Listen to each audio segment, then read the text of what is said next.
Vivenciamos determinado tipo de dor silenciosa que segue milhões de pessoas a cada amanhecer. É a mesma sensação de ser levado por uma correnteza invisível, onde todo amanhecer carrega um peso no peito, mesmo antes de você abrir os olhos completamente. É o despertador que toca, e simultaneamente desperta uma avalanche de preocupações. As tarefas acumuladas, as conversas difíceis que você segue protelando, as decisões que parecem grandes demais para serem tomadas. Você se levanta, mas tem a sensação de que carregasse o mundo inteiro nos ombros. No espelho, vê o reflexo de alguém que está constantemente resistindo a marés que nunca quis combater. Essa experiência lhe é familiar, não é verdade? Ela se manifesta de formas diferentes em cada pessoa. Para determinadas pessoas, é a ansiedade que aperta o estômago antes de uma reunião importante. Aquele nó que sobe pela garganta quando você necessita apresentar suas ideias. Em outros casos, é a frustração profunda de comprometer anos em algo que parece se desfazer em questão de semanas. É o relacionamento que vai esfriando sem que você entenda ao certo quando começou a mudar. É a sensação de que, ainda que muito você se esforce, existe sempre uma força externa com poder de demolir tudo aquilo que você construiu com tanto cuidado e dedicação. Permanecemos em um mundo que nos educa para buscar controle sobre tudo. Desde tenra idade, somos condicionados a acreditar que temos que dominar cada aspecto da nossa existência. Planeje sua carreira, administre seus recursos, organize seus vínculos, preveja toda dificuldade. E quando alguma coisa escapa do programado, quando a vida nos expõe à sua natureza imprevisível, sentimos ter falhado. Achamos que não éramos fortes o suficiente, argutos como deveríamos, prontos o bastante. E essa experiência de incapacidade consome nossa tranquilidade como uma ferrugem silenciosa que destrói o metal mais resistente. Contudo, necessito te contar algo que pode revolucionar inteiramente a forma como você compreende sua própria jornada. Esse desconforto que vive, esse incômodo contínuo, essa experiência de ser conduzido por forças que você não domina, todo esse conjunto é absolutamente normal. É a experiência humana em sua configuração mais real. Você não apresenta nenhuma imperfeição por sentir assim. Não há fragilidade em sua condição. Não há insucesso em sua jornada. Você está simplesmente vivendo em um mundo onde nem tudo pode ser controlado, e seu sofrimento vem da procura exauriente de reter entre as palmas aquilo que, por natureza, foge entre as palmas como areia fina. A boa notícia, e há uma, eu garanto, é que há uma via diferenciada de navegar por essas ondas perturbadas. Uma sabedoria milenar que sobreviveu a milênios não porque era formosa na abstração, mas porque produzia resultados reais.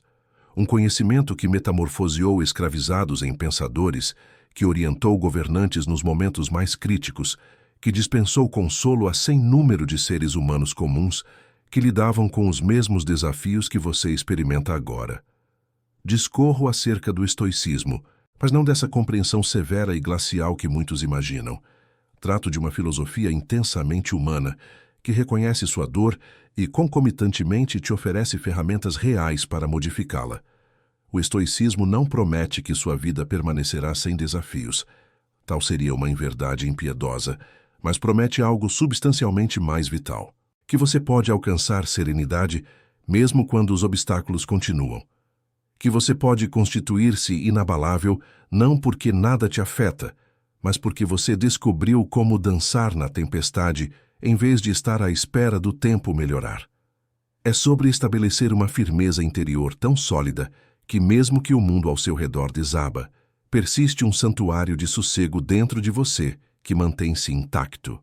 Visualize por um instante que você está sobre um navio, navegando por um mar vastíssimo. Os marulhos emergem, monumentais e assustadoras. A ventania ruge e empurra sua embarcação para direções que você não planejou. Você pode despender toda a sua existência tentando dirigir as ondas, gritando com as ondas, clamando que o vento vire, drenando seu vigor em uma batalha impossível contra elementos que são imensamente mais poderosos que você. Ou pode dominar a navegação, Pode descobrir como regular as velas. Pode compreender os avisos celestiais. Pode detectar correntes aliadas, mesmo no ápice da procela. Pode assimilar que o verdadeiro controle não está em subjugar as ondas, mas em dirigir sua própria navegação. Isto representa o que o estoicismo apresenta. Não é resignação passiva. Não consiste em aprovar tudo com um suspiro de derrota. É, na verdade, a forma mais ativa e poderosa de viver que existe. É compreender com total clareza o que depende de você e o que não está. E então aplicar toda a sua potência, toda a sua atenção, toda a sua potência de viver para aquilo que realmente pode ser transformado. Seus processos mentais, seus comportamentos reativos, seus arbítrios, seu temperamento. Os próximos minutos que passaremos juntos não são meramente a respeito de teoria filosófica abstrata. São sobre diretrizes práticas e validados pela história que você pode principiar a empregar hoje mesmo, já neste momento, para experimentar uma mudança concreta na qualidade da sua paz interior. Exploraremos em conjunto 10 aprendizados essenciais que apresentam a possibilidade de reformular por completo sua relação com o pesar, com o pavor, com a incerteza. E ao final desta jornada, você terá ao seu alcance um mapa claro para navegar pelas tempestades da vida com mais sossego, maior significado e mais resistência do que jamais imaginou ser possível. Há 2000 anos, um homem chamado Epicteto, que teve origem na servidão e transformou-se em um dos mais importantes pensadores da história humana, ofereceu-nos aprendizados que mantêm-se tão importantes agora quanto eram em sua era. Ele sentiu na própria pele a experiência de não deter poder sobre as contingências de fora de sua vida. Ele não optou por vir ao mundo acorrentado. Não optou pela degradação cotidiana, as privações, a falta de liberdade física. Mas escolheu algo muito mais importante. Selecionou sua maneira de reagir a tudo isso. E nesse arbítrio, conquistou uma liberdade que proprietário algum tinha poder de arrancar-lhe. Epicteto mostrou-nos que adversidades desvelam o caráter de uma pessoa, e quanto maior a dificuldade, maior a glória em superá-la. Isso não se resume a uma frase bonita para bordar em almofadas. É uma verdade da psique profunda, que revoluciona tudo quando você efetivamente a assimila. Todo problema que você encontra não é uma maldição, é um convite para revelar a si mesmo do que realmente é feito. Um convite para erguer capacidades emocionais e mentais que você não tinha conhecimento de ter. E sim, o percurso de amadurecimento fere, do mesmo modo que fere o treino que solidifica sua estrutura física. Mas essa dor detém um significado, um sentido profundo, um rumo. Reflita sobre uma árvore que desenvolve-se numa ladeira batida por ventos. Ela não tem a trajetória tranquila das árvores, que desenvolvem-se em várzeas abrigadas. O vento constante a empurra, a curva, a examina a cada amanhecer. Mas é propriamente esse vendaval que obriga a árvore a desenvolver raízes mais enterradas, um corpo mais duradouro, um sistema mais robusto. Quando o temporal genuinamente feroz aparece, as árvores da várzea abrigada sucumbem facilmente, porque jamais careceram construir fortaleza. Mas a árvore do talude fica inabalável, porque foi temperada pela dificuldade mesma. Você encarna essa árvore. E os ventos que vivenciou até agora não estavam buscando arruiná-lo.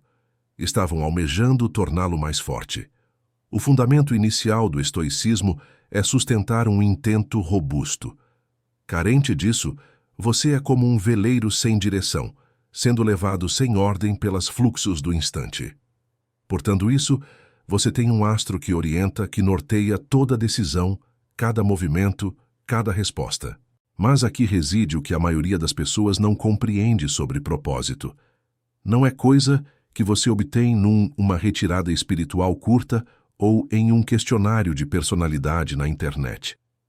Propósito é algo que você desenvolve por intermédio de reflexão intensa e verdadeira sobre quem você realmente é e aquilo que verdadeiramente tem valor para você. Qual a última ocasião que você acomodou-se em quietude, sem perturbações, e indagou a si mesmo genuinamente: que valor exporto? Por que razões me disponho a brigar? Que categoria de ser quero me tornar? Não menciono metas de carreira ou aquisições materiais. Tais aspectos são periféricos. Refiro-me a seus valores fundamentais, as bases que regem sua vida, mesmo quando ninguém está olhando. Refiro-me ao legado que você quer deixar, não sob a ótica de feitos externos, mas em termos do impacto que você teve nas pessoas ao seu redor e no caráter que forjou no processo. Deixe-me proporcionar-lhe um cenário para esclarecer o poder transformador de um propósito firme. Figure-se uma pessoa que empenha 15 anos de sua vida a uma empresa.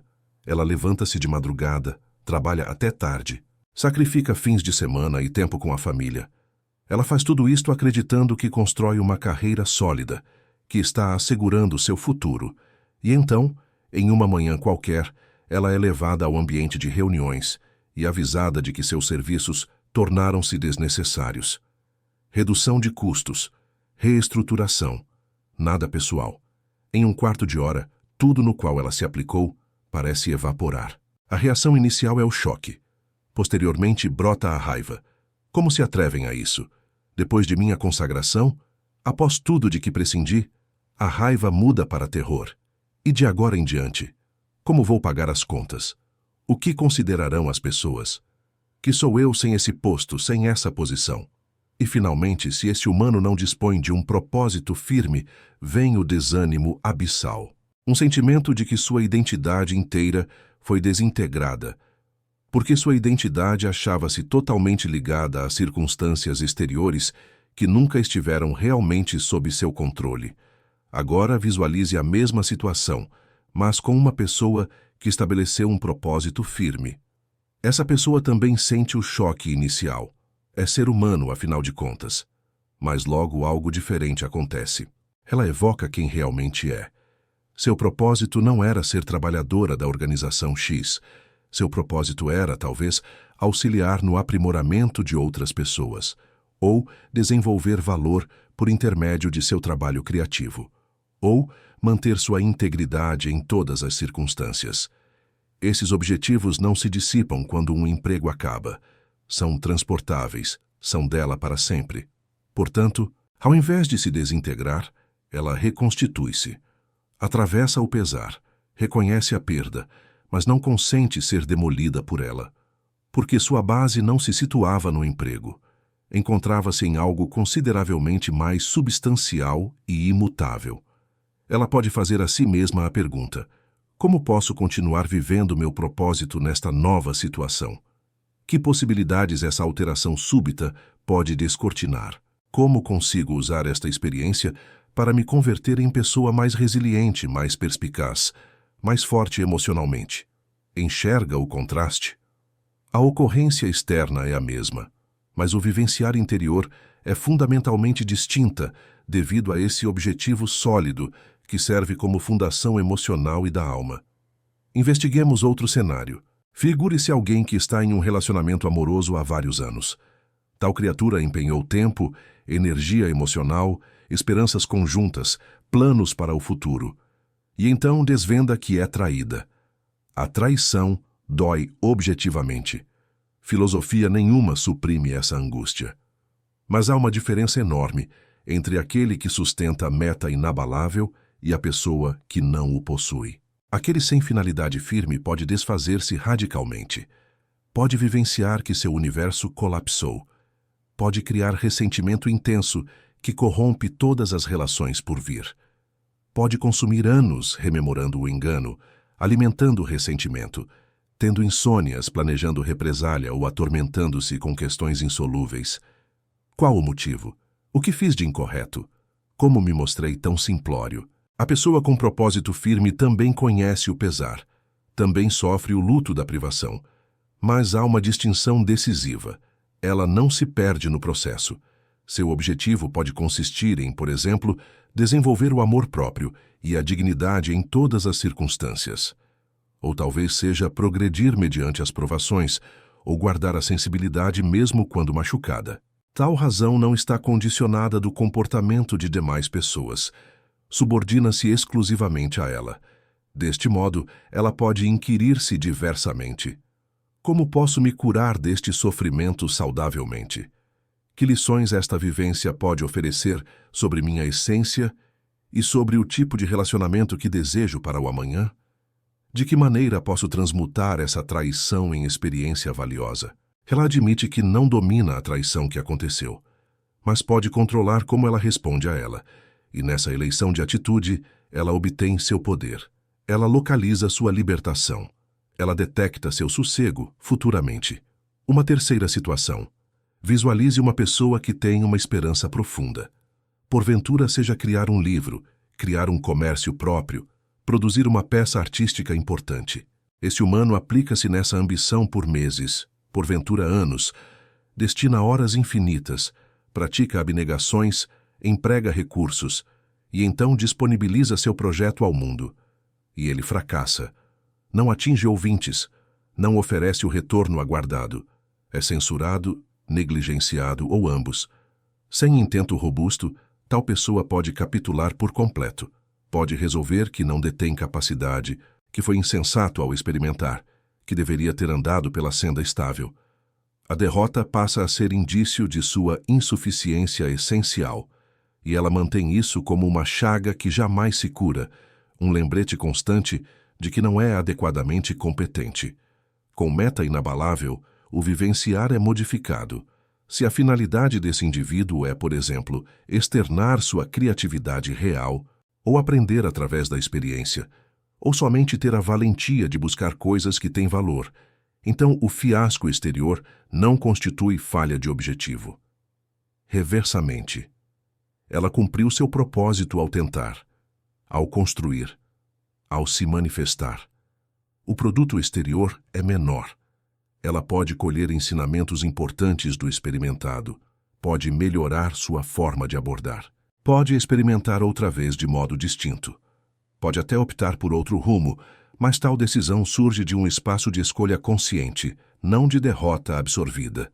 Sua percepção de alto valor segue incólume, porque jamais se subordinou do triunfo externo. Estava baseado em algo bem mais sólido. Sua fidelidade aos seus valores e princípios.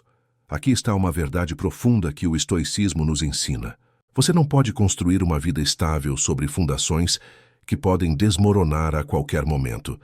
Se sua paz interior depende de manter seu emprego, de seu relacionamento continuar perfeito, de seus projetos terem sucesso, de as pessoas te aprovarem, de sua saúde permanecer impecável, então sua paz será sempre frágil e temporária, porque você construiu sua casa sobre areia movediça. Mas quando você fundamenta sua existência em um propósito firme, que nenhum ser pode usurpar-lhe, quando seus valores fundamentais são transferíveis e internos, você edifica sobre pedra firme. As tormentas ainda chegarão. Tal é inevitável. Mas sua residência continuará em pé porque foi construída para resistir. De que modo você encontra esse propósito firme? Não se apresenta uma fórmula pronta, mas apresentam-se indagações poderosas que podem orientá-lo. Faça a si mesmo a pergunta: quando estou no meu leito de morte, olhando para trás, o que vai importar realmente? Que gênero de caráter almejo ter me constituído? Não quais realizações terei juntado, mas que natureza interior terei edificado? De que modo desejo que aqueles que amo recordem de mim? Quais preceitos são tão fundamentais para mim que aceito padecer por eles? Essas não constituem perguntas simples, e as respostas não aparecem prontamente, mas o ato de explorá-las já principia a mudá-lo, porque você está transformando seu direcionamento das aparências à essência, do não controlável ao dominável, do fugaz ao eterno. E quando você detecta esse propósito, a tarefa não se conclui. Você deve fomentá-lo dia após dia. Precisa lembrá-lo todas as manhãs. Necessita verificá-lo mediante suas decisões e ações. Precisa refiná-lo conforme cresce e aprende. Sua razão torna-se como uma orientação interna que você examina repetidamente. Preciso abraçar esta oportunidade. Averigue seu compasso. Deveria prosseguir nesta ligação? Verifique seu norte. Como devo responder a esta crítica? Verifique seu norte. Com o decorrer dos dias, essa disciplina transforma-se em espontânea. Você não deve mais considerar voluntariamente sobre isso. Sua finalidade sólida incorpora-se tão radicalmente à sua identidade que suas atitudes surgem naturalmente dele. E você detecta algo surpreendente. Independente do caos externo, encontra-se um aspecto seu que persiste serena, inquebrantável, serena, porque você sabe quem é, conhece sua razão de existir, e pessoa nenhuma consegue extrair isso de você. Se você chegou até aqui comigo neste caminho, se essas frases vibram em algum núcleo profundo em você, quero te requerer algo. Na área de comentários abaixo, digite a palavra propósito. Essa atitude simples trabalha como um juramento para você de que está engajado com essa evolução. Que você não está somente escutando de forma passiva, mas empenhando-se ativamente com essas ideias. Que você está decidindo começar a forjar seu próprio propósito firme. Logo vá agora, registre propósito e logo retorne para continuarmos lado a lado. Agora, adentremos o segundo pilar radical do estoicismo, o comando da mente. Este configura, sem sombra de dúvida, um dos fundamentos mais libertários e, ao mesmo tempo, mais árduos que você descobrirá, porque necessita que você assuma a responsabilidade total por suas respostas sentimentais, mesmo quando parece impossível fazer isso. Marco Aurélio, líder de Roma e filósofo estoico, registrou em suas reflexões particulares que você tem regência sobre seu intelecto, não sobre acontecimentos exteriores. Quando você percebe isso, encontra força. Medite sobre o significado dessas palavras. Eis um homem que dominava o império mais robusto do mundo conhecido, e mesmo assim ele compreendia que não tinha poder sobre ocorrências externas. Se um César não possuía esse domínio, por qual motivo você julga que deveria deter? Mas aqui está o paradoxo libertador. Embora você não controle eventos externos, você tem poder total sobre algo infinitamente mais importante, sua mente própria.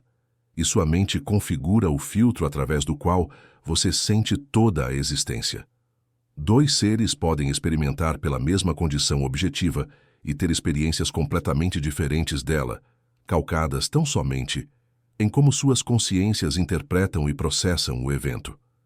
Permite que eu ilustre com um cenário detalhado. Imagine que você está trabalhando em um projeto importante. Você dedicou semanas de esforço intenso, abriu mão de noites de sono, postergou programas pessoais. Sente-se verdadeiramente orgulhoso do resultado. Você expõe seu trabalho para seu superior, esperando reconhecimento, talvez até elogios.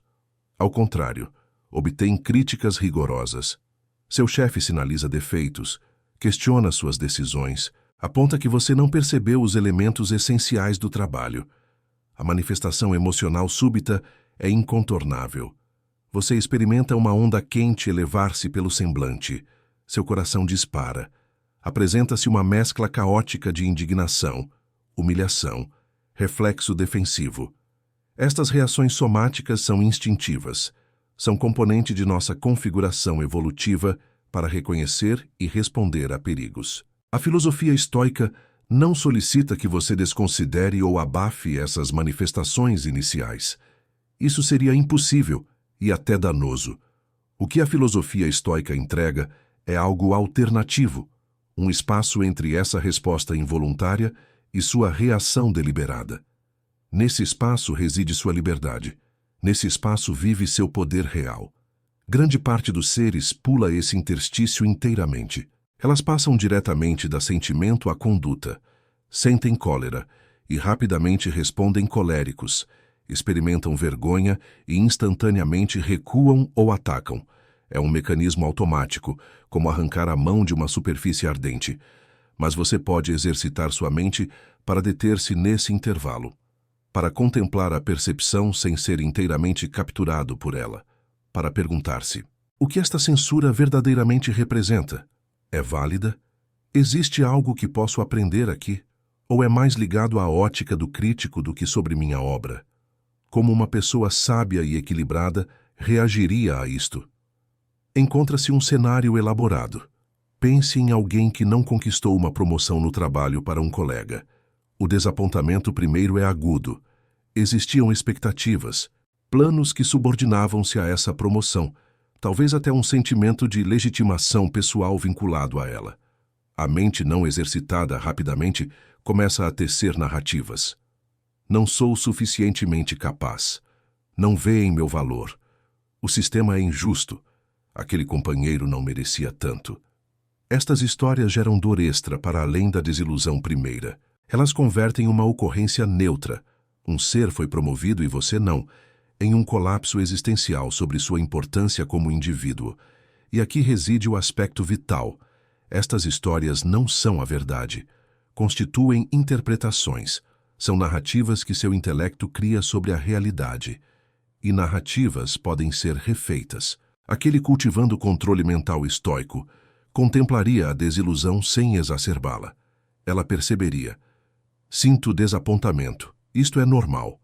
Eu almejava essa promoção. Mas então ela pararia antes de incluir extratos de interpretação. Ela questionaria: quais os elementos objetivos aqui? Outra pessoa foi promovida. Eu não consegui. Tal indica que não tenho importância? Não. Isso constitui um pulo lógico sem base. Tal aponta que jamais alcançarei promoção? Não. Isso também é uma suposição sem base. O que isso genuinamente representa? Porventura, sugira que ela precise cultivar determinadas capacidades. Porventura, sugira que esta não era a possibilidade correta.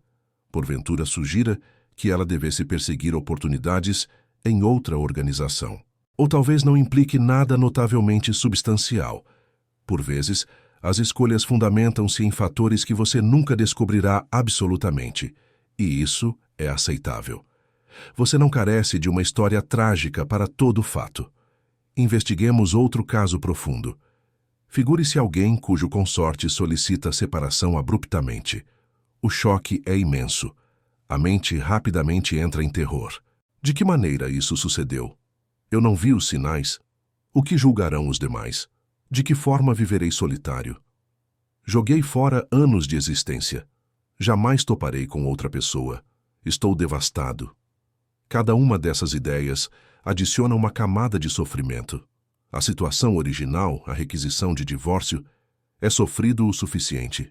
Mas a psique não preparada engrandece esse sofrimento colossalmente através destas histórias trágicas.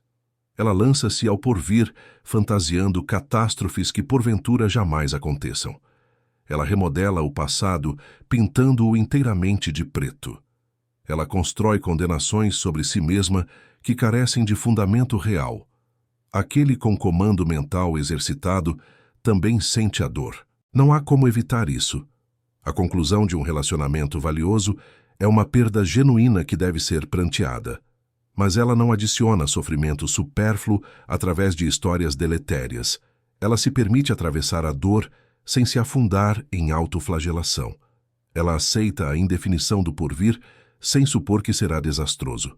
Ela colhe ensinamentos do passado sem se criticar completamente. Ela poderia refletir: qual é a extensão real do meu controle neste instante? A decisão do meu companheiro foge à minha alçada. Não há como reverter o tempo para consertar o pretérito. Entretanto, o modo como zelo por mim neste momento depende apenas de mim. Posso controlar se vou aprender com esta experiência ou apenas me amargurar com ela. Posso controlar se vou me permitir curar ou se vou carregar esse ressentimento pelo resto da vida. Um terceiro cenário. Imagine alguém que recebe um diagnóstico médico sério. Embora não seja fatal, demandará tratamento intenso e alterações na rotina. Imediatamente a psique pode entrar em um ciclo vertiginoso. Por que justo eu? Isso não é justo. Minha existência ruiu. A felicidade será impossível daqui para frente. Serei um peso para meus parentes. O intelecto desgovernado fabrica dor antecipada para anos vindouros que não existem. A mente desenha o pior quadro e sofre com essas tragédias supostas como se estivessem ocorrendo. O efeito é que se sofre duplamente na realidade do evento difícil e milhares de vezes na antecipação imaginária. O indivíduo com domínio mental pondera: o laudo médico é este. Isso é um fato, traz desafios reais. Porém, quanto do que penso é verdade e quanto é projeção do medo? O que está realmente acontecendo agora, neste momento? Presentemente, estou sentado e meus pulmões funcionam. A dor não está presente agora. O futuro ainda não chegou. Quando chegar, lidarei com ele. Não necessito padecer previamente por cenários que podem jamais se concretizar. Aqui reside o verdadeiro poder do autocontrole. Não é questão de eliminar a emoção e agir como uma máquina. Trata-se de perceber a distinção clara entre ter uma emoção e ser dominado por ela. Trata-se de aceitar que o que você pensa são eventos psíquicos e não fatos inquestionáveis. É desenvolver a habilidade de olhar para seus processos internos com distanciamento, sem se fundir totalmente a eles. Como você desenvolve esse controle? Através de prática consistente. Comece por baixo. Quando levarem uma fechada, vigie sua resposta. Perceba a raiva brotando. Porém, antes de reagir com a buzina ou ofensas, faça uma pausa. Faça a pergunta: isso é verdadeiramente importante? A pessoa possivelmente nem se deu conta. Ficar irritado vai mudar algo ou apenas arruinar meu próprio dia? O ato de pausar é em si o treinamento. Ao ser alvo de críticas, antes de se justificar, detenha-se. Investigue. Tem algum fundo de verdade aqui? Posso aprender algo aqui? Se não há verdade, por que me importaria com a opinião de alguém que está errado? Esse é o treino. Quando flagrar sua mente criando catástrofes futuras, detenha-se. Pergunte-se: isso já aconteceu? Se não, por que estou sofrendo por isso agora? O que está ao meu alcance neste instante para melhorar ou prevenir? Se nada pode ser feito, para que martirizar a mente? Gradualmente, mediante prática, esses hábitos se naturalizam. O espaço entre estímulo e resposta se expande. Você se torna menos reativo e mais responsivo. Durante o processo, você nota algo fantástico. Aquilo que antes incomodava perde a força total sobre você. Não devido à insensibilidade, e sim graças ao discernimento adquirido. Você sabe diferenciar o que é digno da sua emoção daquilo que não é. Avancemos para o terceiro princípio essencial do estoicismo: o manejo de críticas e ataques. Este é um desafio universal. Seja você quem for, faça o que fizer. Por mais prudente que seja, a crítica o alcançará. Você será mal compreendido. Pessoas que desconhecem sua trajetória o julgarão. Esta é uma realidade inevitável da experiência humana, especialmente em um mundo hiperconectado, onde todos têm uma plataforma para expressar suas opiniões sobre tudo e todos. Epicteto nos ensinou algo revolucionário. Nós não somos perturbados pelas coisas em si, mas por nossas opiniões sobre elas. Se alguém o ofende ou critica, a dor não emana das palavras ditas. Vem da sua interpretação dessas palavras, do significado que você atribui a elas, da história que você conta a si mesmo sobre o que elas representam. Reflita com calma e profundidade sobre isso. Caso recebesse xingamentos num idioma estranho, sentiria mágoa? Creio que não, pois não saberia interpretar aquilo como ofensa. A linguagem, por si só, carece de poder inato. É apenas quando sua mente as processa e atribui significado que elas ganham o poder de te machucar. Se é sua mente que outorga essa autoridade, ela também é capaz de removê-la. Visualize esta cena específica para entender melhor. Imagine que você compartilha uma ideia criativa em uma reunião de trabalho. É um projeto feito com zelo, que você crê ser útil. De súbito, um par a desmerece. Jamais daria certo. É inviável. Você não raciocinou bem. São palavras ásperas ditas com desdém enquanto outros na mesa riem. Sua reação instantânea mescla humilhação profunda e raiva intensa. O rosto queima. O estômago embrulha. Sua mente começa a correr. Ele me fez parecer idiota na frente de todos. Agora ninguém vai me levar a sério. Por que fui estúpido o suficiente para falar?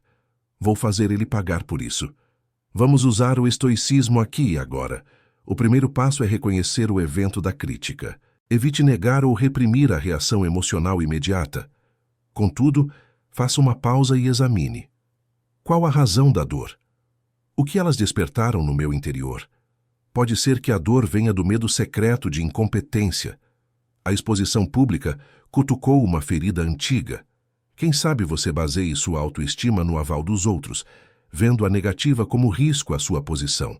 Ou pode ser só o desagrado de ser exposto, o que é perfeitamente compreensível. Analise friamente. Existe mérito na observação? Às vezes, críticas duras contêm verdades valiosas embrulhadas em empacotamento desagradável. Se você consegue separar a mensagem da entrega, pode haver algo para aprender. É possível que o conceito precise ser melhor trabalhado. Talvez haja aspectos práticos que você não considerou.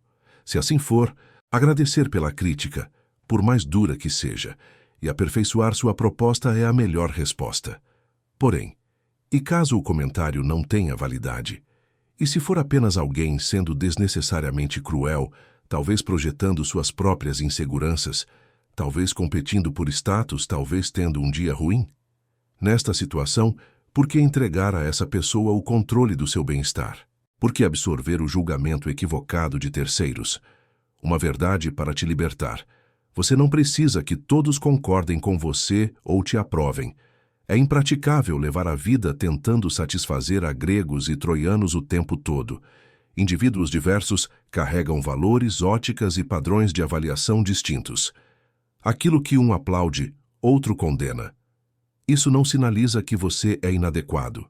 É um reflexo de quão variadas são as experiências e opiniões das pessoas. Vamos explorar outro cenário. Visualize estar num compromisso onde o parceiro faz críticas a você perante os parentes dele. Toda vez é isso. Nunca consegue ficar na sua. É insuportável.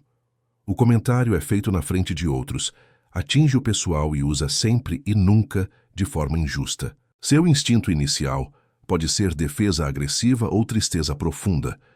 Você quer gritar, isso não é verdade, ou talvez chorar e sair. É aqui que o pensamento estoico oferece uma direção diferente. Em lugar de reagir no ato, é possível parar e avaliar vários pontos. Para começar, entenda que seu companheiro escolheu a exposição pública para criticar. Isso denuncia o estado interno dele e possivelmente a condição do relacionamento. Não se trata de um gesto de alguém sentindo segurança e conexão. Embora não desculpe a atitude, isso oferece uma perspectiva. Segundo, questione se há uma conduta recorrente sua que causa essa frustração. Mesmo que sempre e nunca sejam exageros, há algo que você faz ocasionalmente que genuinamente incomoda seu parceiro? Se sim, você pode preferir abordar isso de maneira frutífera em outro momento, a portas fechadas. Pode dizer: vejo que você se frustra com tal atitude. Deixemos para conversar a sós. Momento em que poderei ouvir e entender sua perspectiva. Demonstra ser maduro e querer evoluir, mas sem aceitar a falta de respeito em público. Se o ataque não tiver fundamento, você ainda pode responder com serenidade. Sua descrição não procede, mas não vou debater agora. Falamos em outro momento. Estabelece fronteiras sem escalar a tensão. E na sua mente, entenda que essa crítica reflete mais o caos emocional dele do que a sua pessoa. Um terceiro cenário. Imagine que você está perseguindo um objetivo significativo. Talvez esteja escrevendo um livro, começando um negócio, mudando de carreira. Você se sente vulnerável por realizar algo de valor pessoal. Aí, alguém íntimo, amigo ou parente, põe em dúvida sua escolha. Acha mesmo que vai dar certo? Parece arriscado demais. Por que você não fica no emprego seguro? Você está sendo irresponsável. Críticas de pessoas que amamos podem cortar especialmente profundo, porque queremos sua aprovação e apoio. O questionamento das nossas escolhas soa como rejeição pessoal. Contudo, tenha em mente, mesmo aqueles que te amam podem estar enganados. Mesmo querendo seu bem, podem projetar os medos delas na sua situação. Questione: ela compreende de fato minha situação? Ela possui vivência nessa área? Ou está simplesmente reagindo por medo? Medo de mudança, medo de incerteza, talvez até medo de perder você ou de que seu sucesso exponha suas próprias escolhas mais seguras. Diga: aprecio que se preocupe. Sei que nasce do afeto. Considerei os riscos e estou disposto a assumi-los, dado que isso é fundamental para mim. Gostaria de ter seu apoio, mas seguirei mesmo sem ele. Preserva o vínculo, ao passo que define que é você quem faz as escolhas essenciais da sua existência. A lição profunda do estoicismo é a seguinte: sua paz não pode depender do pensamento ou fala alheia. Se assim for, permanecerá refém das opiniões instáveis e opostas das pessoas. Algumas te elogiarão pelo que outras te criticarão. Alguns te idolatrarão, outros te desprezarão, frequentemente pela mesma característica. Então, onde você encontra sua estabilidade? Você a acha conhecendo seus valores e vivendo alinhado a eles. Está em criar uma autocompreensão profunda, inabalável por aprovação ou rejeição externa. Encontra-se no reconhecimento de que críticas, ainda que ásperas, são opiniões de terceiros, não a verdade do seu valor. Tal postura não significa virar alguém arrogante ou imune a conselhos. Pelo contrário, quando você não está defensivo, quando não está constantemente tentando proteger um ego frágil, você pode realmente ouvir críticas e extrair o que é útil. Você vira um aprendiz humilde da existência, pois não depende de estar certo para ter valor. E aqui está um benefício bônus. Quando deixa de se defender agressivamente e responde com ponderação, frequentemente os conflitos diminuem. Muitas vezes as pessoas criticam porque querem uma reação. Ao negar isso e responder com equilíbrio, você corta o combustível da fogueira. Você talvez inspire o outro a baixar a guarda e interagir construtivamente. Lembre-se, controlar como você responde a críticas e ofensas não é sobre se tornar um capacho. Não é questão de permitir desrespeito ou conduta abusiva. É optar por uma resposta pensada em vez de um reflexo emocional. É sobre escolher batalhas sábias. É sustentar sua dignidade e calma interna, alheio a como os outros agem. Dominando essa arte, algo surpreendente se dá. O discurso alheio perde a força de te manipular. Você pode ouvir uma crítica e decidir racionalmente se ela merece sua atenção ou não. Você pode ser ofendido e escolher não se sentir ofendido. E é nessa escolha que se encontra a sua liberdade suprema. Estamos aptos a seguir para o quarto fundamento do estoicismo: paciência e gentileza. Em um mundo que valoriza respostas rápidas, reações instantâneas e gratificação imediata, a paciência parece quase antiquada. Mas é precisamente por isso que é tão poderosa. Ser paciente não é o mesmo que ser passivo. É vigor controlado, é a capacidade de aguardar, sem reação brusca, permitindo que tudo flua a seu tempo. Sêneca, gigante do estoicismo, dedicou muitos escritos à paciência. Ele notou que a natureza não corre, contudo, tudo se cumpre. Nenhuma árvore faz força para crescer depressa. Uma flor jamais força seu desabrochar antecipado. Elas cumprem seu ciclo natural e, com isso, atingem a totalidade. Essa sabedoria tem muito a ensinar a nós, humanos atuais. Gentileza e paciência andam juntas. Paciência foca em tempo e processos, gentileza no trato com pessoas e consigo mesmo. É fácil ser gentil quando tudo está indo bem. O verdadeiro teste da gentileza vem quando você está frustrado, quando alguém te decepcionou, quando seus planos foram arruinados por fatores fora do seu controle. Pense nesta situação detalhada, a espera ansiosa por um retorno significativo. Talvez uma oportunidade de trabalho, uma definição de cliente ou a réplica de um amor após um papo difícil. Disseram uma semana. A semana acabou. Silêncio total. Seu cérebro começa a fantasiar cenários. Esqueceram de mim. Fui rejeitado e não querem falar. Não sou importante para merecer resposta. A falta de paciência gera ansiedade. Você olha o e-mail sem parar. O foco em outras coisas some. Considera fazer uma cobrança, mas receia passar imagem de desespero. Então envia de qualquer forma. Talvez com um tom levemente passivo-agressivo, só conferindo se o interesse permanece. Essa impaciência contamina seu dia inteiro, talvez vários dias. Considere agora a postura paciente do estoicismo. Você admite: disseram uma semana, passou, não controlo mais isso. Ficar ansioso não traz a resposta antes. Na verdade, só me atrapalha. Escolhe esperar mais um pouco antes de retomar o contato. Volta a atenção ao que domina. trabalho atual, relações e cuidado pessoal. Quando enfim procura a pessoa, o tom é amável e nada acusatório. Oi, só para acompanhar nossa conversa. Sei como as coisas são. Sem pressão, mas ficaria grato por notícias quando tiver tempo. Isso salva a relação e sua paz de espírito. Muitas vezes, o atraso não era sobre você.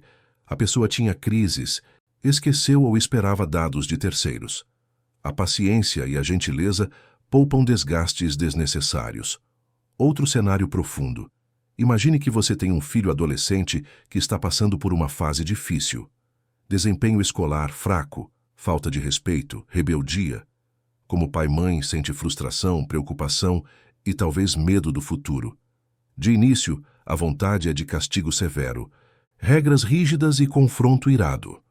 A abordagem impaciente e dura pode funcionar superficialmente.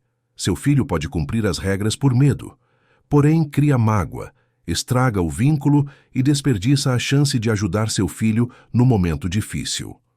O método paciente e gentil é outra história. Você entende que a adolescência é fase de mudanças cerebrais, pressão social e busca de identidade. Você escolhe sentar com seu filho não para confrontar, mas para conectar. Eu noto que as coisas têm sido difíceis ultimamente. Estou preocupado. Minha motivação é o afeto, não a raiva. O que acontece? Como ser útil? Tal abertura suave talvez não gere confissão imediata. Rapazes nessa idade são reservados, especialmente sob julgamento. Entretanto, semeia o terreno. Mostra que você oferece segurança, além de impor regras. Através da paciência, esperando o tempo certo, constrói-se o ambiente para papos honestos que mudam tudo. E, crucialmente, você modela para seu filho como lidar com situações difíceis. Ensina que força não é fúria, mas serenidade resoluta. Que problemas não se resolvem instantaneamente, mas através de processo consistente. Que a gentileza preserva relações, mesmo na discórdia. Um terceiro cenário. Você está trabalhando em um projeto de equipe. Tem alguém na equipe que não contribui igual. O fim do prazo chega e você faz mais do que deveria. A raiva vai subindo. Sem paciência, você confrontaria com agressividade na reunião. Sua parte está parada. Estou exausto de fazer tudo. Pode dar alívio momentâneo, mas gera defesa, estraga a relação e tensa o clima. A via paciente e gentil pede primeiro que cheque se entende a situação toda. Pode ser que ele enfrente dramas pessoais que você não sabe. Talvez ele não entenda as expectativas claramente. Talvez ele não saiba fazer e tenha vergonha de contar. Chame no particular com curiosidade sincera. Olá, percebi que seu envolvimento no projeto caiu recentemente. Tudo bem? Algo te impede de ajudar? Como colaborar para que a contribuição de todos seja boa e confortável? Essa tática destranca portas ao invés de trancar. Dá à pessoa a oportunidade de explicar, ajustar ou pedir ajuda.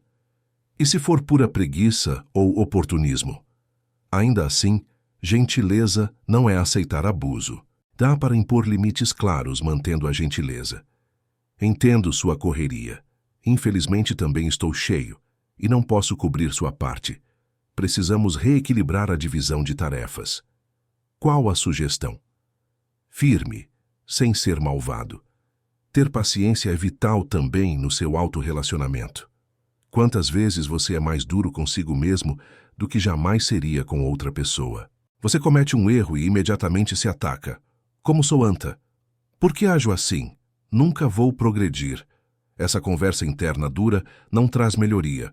Pelo oposto, causa vergonha e te trava.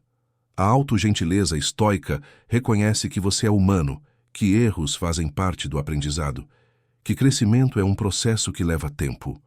Ao falhar, em vez de se atacar, ofereça a si o que daria a um amigo. Saiu diferente do esperado. É chato, mas qual a lição? Que farei diferente depois? Isso não resume meu valor. E aqui está algo crucial. Paciência com seu próprio processo de crescimento. Você não vai dominar os princípios estoicos da noite para o dia. Não terá controle emocional pleno ao acordar amanhã. Terá dias em que reagirá mal, perderá a calma e esquecerá as lições. Isso é 100% normal e esperado. No estoicismo, o foco não é perfeccionismo, mas progresso. Trata-se de retornar com gentileza à rota sempre que sair dela. É ver a falha como mestre, não prova de incompetência. É ver que mudar a si mesmo é o trabalho mais duro que há e merece paciência compassiva. Combinando paciência e bondade, o extraordinário acontece. Você se transforma numa força calmante neste mundo caótico. Pessoas ao seu redor notam, sentem-se seguras com você, sabendo que não serão atacadas ao errar. Elas confiam em você porque você demonstra consistentemente que não reage precipitadamente. Buscam seus conselhos, pois você não julga rápido demais, e descobre que muitos problemas urgentes não eram de fato. Muitos motivos de fúria do passado agora escorrem de ti feito água na pedra. Adquiriu uma gravidade emocional própria. Permanece firme enquanto o caos orbita. Aqui reside a promessa da paciência e bondade do estoicismo. Não para te tornar passivo ou permissivo, mas sim sábio e eficaz. Você age quando a necessidade surge, mas jamais de forma compulsiva. Você estabelece limites quando necessário, mas não cruelmente. Persegue metas, sem imolar sua humanidade no processo. E assim você vira alguém que não só sobrevive às tormentas, mas navega nelas com uma graça inspiradora. Minha esperança é que você esteja captando essas verdades essenciais sobre viver sábia e pacificamente. Contudo, ouvir é pouco. É necessário internalizar e pôr em prática. Eis um convite. Compartilhe nos comentários um momento recente em que gostaria de ter sido mais paciente ou gentil. O intuito não é julgar, mas lembrar que estamos todos no mesmo barco. Praticar essa reflexão honesta é, em si mesmo, um grande exercício de estoicismo. Faça isso agora, compartilhe, e retornaremos para finalizar essa transformação juntos. Chegamos agora a um princípio estoico profundo e libertador: aceitar o incontrolável e abraçar o presente. Trata-se de várias maneiras da essência concentrada do estoicismo. Marco Aurélio expressou isso belamente. Você tem poder sobre sua mente, não sobre eventos externos. Realize isso e você encontrará força. A humanidade despende vigor excessivo tentando controlar o que não tem controle. Pensamos que se nos preocuparmos o suficiente, se planejarmos todos os detalhes, se tentarmos manipular todas as variáveis, podemos garantir os resultados que desejamos. Porém, a vida em sua sabedoria sem fim nos prova continuamente que não temos o controle que imaginamos. Deixe-me criar um cenário detalhado para exemplificar. Imagine uma pessoa preparando-se para a entrevista do emprego dos sonhos. Essa pessoa faz pesquisa completa, treina respostas, escolhe o visual perfeito e calcula o trajeto. Ela faz absolutamente tudo o que está ao seu controle. Aí, no dia da entrevista, um grande acidente de trânsito causa atraso. Ou descobre que a posição foi ocupada internamente e a entrevista é só protocolo. Ou o entrevistador está num dia infernal, incapaz de uma avaliação justa. Naturalmente, surge frustração, raiva e até desespero. Fiz a minha parte, como é possível? Mas a visão estoica gentilmente lembra: você fez tudo ao seu alcance, e só isso poderia ser pedido. O resultado não estava sob seu controle. Nunca esteve. Achar que estava era ilusão, criando vulnerabilidade à dor. Quando você realmente internaliza, não apenas intelectualmente, mas nas profundezas do seu ser, que você só controla seus esforços, suas intenções, suas respostas, mas não os resultados finais, algo profundamente libertador acontece.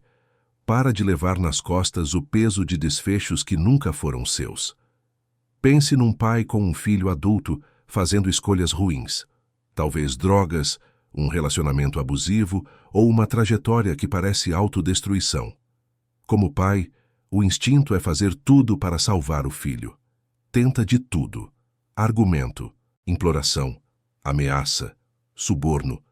Passa noites em claro pensando em como consertar tudo. A própria vida para, de tão consumido pela preocupação que você está. Mas esta É a verdade difícil que o estoicismo exige que confrontemos. É impossível controlar as escolhas de outrem, mesmo amando-o mais que a própria vida. Você pode prover amor, apoio, sabedoria e meios. Pode traçar limites sadios e exemplificar uma vida melhor. Mas não pode fazer as mudanças por eles. Essa é uma verdade dolorosa, mas também potencialmente libertadora. Ao aceitar os limites do controle, você redireciona sua energia. Em lugar de usar todo o tempo tentando mudá-lo, você pode focar como ser presença amorosa e estável quando ele buscar ajuda. De que forma cuidar da minha sanidade para não me perder nesse caos? Como aceitar a jornada dele e as lições que ele tem que aprender, mesmo com dor?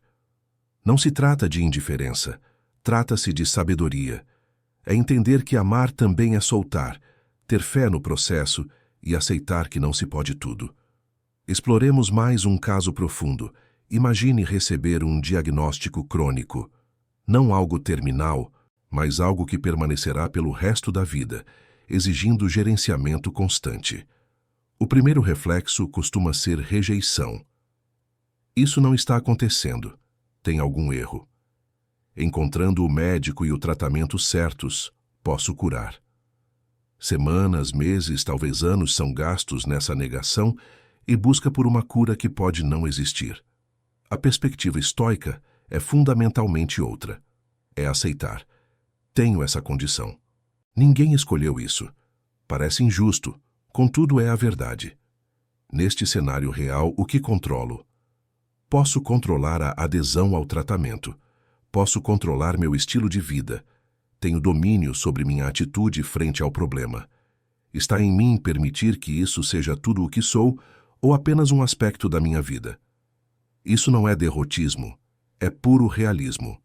Curiosamente, isso muitas vezes gera resultados superiores. Quando você para de lutar contra a realidade e começa a trabalhar dentro dela, você se torna mais eficaz.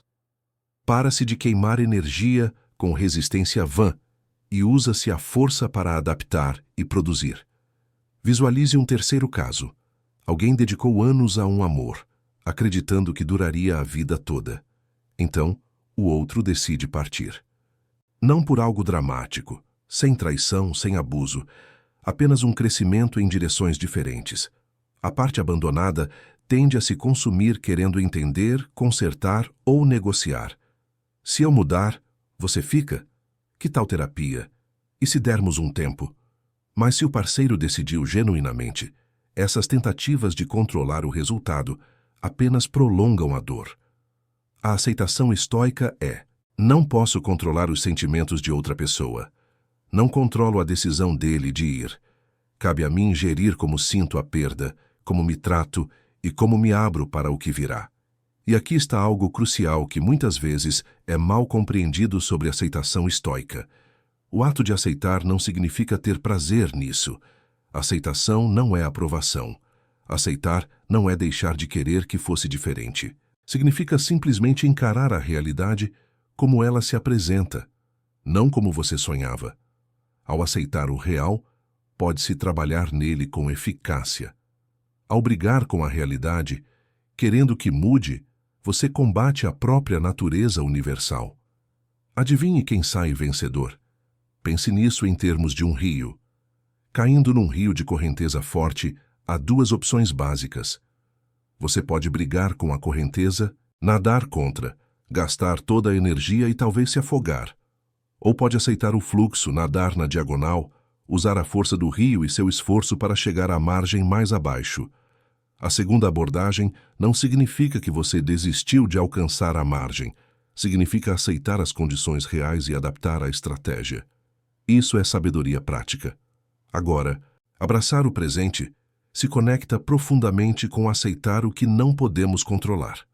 A maioria do nosso sofrimento vem de viver mentalmente no passado, através de arrependimento, ressentimento, nostalgia, ou no futuro, através de preocupação, ansiedade, esperança não fundamentada.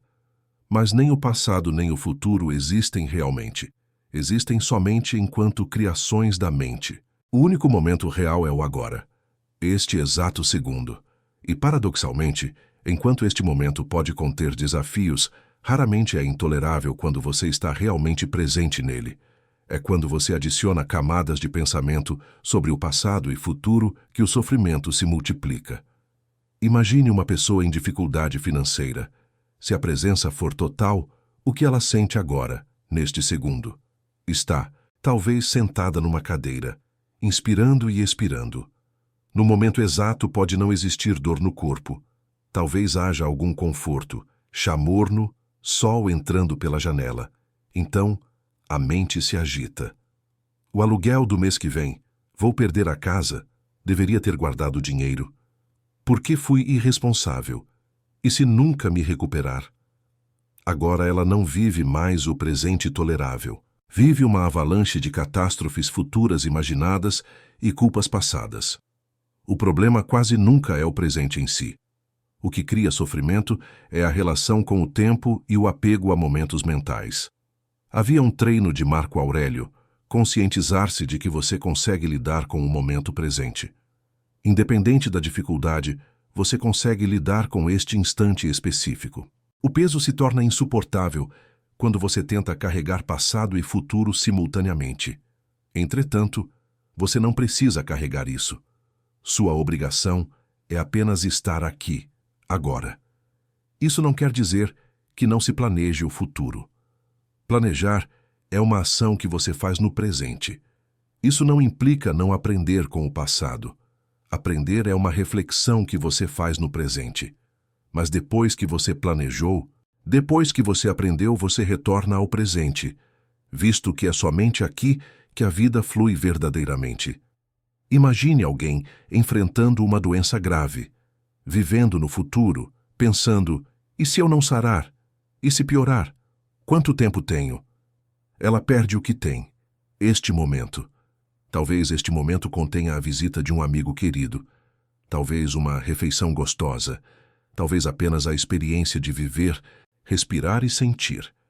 Ao aceitar a realidade presente sem resistir, parando de exigir que seja diferente, algo notável ocorre. A paz surge. Não que a situação tenha mudado, mas sua relação com ela mudou. A isso, os estoicos davam o nome de amor fati, amar o próprio destino. Mais que tolerância relutante, é um abraço genuíno na realidade. Afirmar que este momento, com tudo que contém, desafios incluídos, é exatamente como deveria ser. Não que não se imagine algo melhor, mas sendo este o único momento real, por que desperdiçar força rejeitando? Unindo a aceitação do incontrolável à presença total, alcança-se uma liberdade que nada externo pode tirar. Você para de ser refém de resultados futuros. Você deixa de ser prisioneiro do passado. Você só está aqui, neste instante, fazendo o melhor que consegue com o disponível. E isso no final é tudo que qualquer um de nós pode fazer. Isso basta. Você basta. Este instante é suficiente. Entendendo isso de verdade, encontra-se uma paz que supera as circunstâncias. Então, exercite isso. Ao flagrar-se preocupado com o futuro, volte suavemente para o presente. O que você pode ver agora? Ouvir agora? Sentir agora? Ao se pegar remoendo o passado, volte gentilmente ao presente. O que precisa de sua atenção agora? O que você pode fazer agora? Este momento é tudo o que você tem. É também o que basta. Antes de prosseguir para o encerramento, quero que realize uma ação. Após ler, feche os olhos um momento. Respire profundamente 3 vezes. Note o fluxo do ar entrando e saindo. Perceba que, neste instante, está tudo bem com você. Você se encontra aqui com vida, aprendendo e evoluindo. Quando abrir os olhos, escreva nos comentários somente presente. Será seu compromisso com a presença para viver no momento e não em medos ou arrependimentos.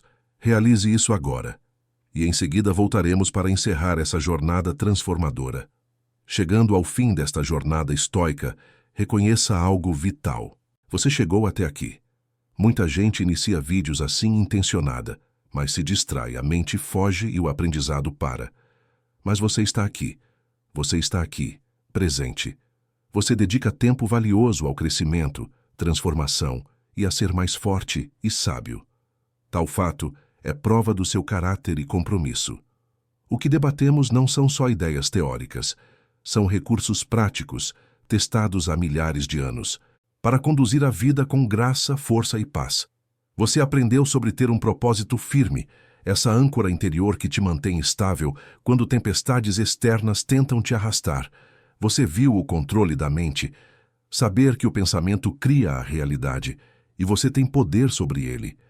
Aprendeu a gerir ofensas sem destruir sua paz interna. Viu o valor enorme da paciência e gentileza com os outros e consigo. E você aprendeu talvez a lição mais libertadora de todas: aceitar o que não pode controlar e abraçar completamente o momento presente, o único momento que realmente existe. Porém, compreenda isto: o conhecimento apenas teórico é insuficiente. Ainda que memorize o estoicismo e cite seus autores, sua vida pode permanecer um caos constante. A razão é simples: sem prática, o saber é apenas um jogo mental. A transformação vem da aplicação diária e consistente diante de cada desafio. Torço para que não trate este vídeo como qualquer outro. Encare isso como o começo de uma prática para a vida toda. Comece pequeno. Escolha uma regra estoica para ser seu foco semanal. Talvez apenas fazer uma pausa antes de reagir a quem te irrita. Talvez exercer a presença absoluta por 5 minutos ao acordar. Quem sabe pensar no seu propósito e checar o alinhamento das ações diárias. Transformar-se de verdade não depende de atos heróicos ocasionais. É fruto da consistência nas pequenas escolhas, até que façam parte de quem você é. Toda vez que prefere responder com calma, esculpe sua própria serenidade. Sempre que aceita o inevitável sem lutar, está levantando sua fortaleza mental peça por peça. E haverá dias difíceis, dias de esquecimento total, dias em que reagirá como antigamente, momentos em que sentirá que não saiu do lugar. Esses dias também são parte da jornada, não são sinal de fracasso, são chances de praticar algo vital, autocompaixão e recomeço. A senda estoica dispensa o perfeccionismo. Exige apenas que você continue tentando, que tenha força para levantar após cada tombo, que volte ao presente sempre que a mente fugir para a preocupação, que você escolha a resposta consciente sobre reação automática sempre que possível. Lembre-se, não está só nessa estrada. Gerações de buscadores praticaram esses princípios antes de você. Escravos como Epicteto, livres por dentro mesmo acorrentados. Imperadores tal qual Marco Aurélio, que guardaram a humildade no ápice da glória. Gente comum que enfrentou o terrível e saiu forte graças à filosofia estoica. Você é o portador dessa tradição hoje. Você é parte dessa tradição viva. Cada prática transforma sua vida e vai além. Você serve de exemplo para quem vê. Prova que dá para viver sereno no meio do caos. Mostra que a paz interior não exige um mundo perfeito. As pessoas próximas vão ver. Quem sabe não agora, mas futuramente. Notarão que você é menos perturbável que antes. Que você responde a desafios com equanimidade.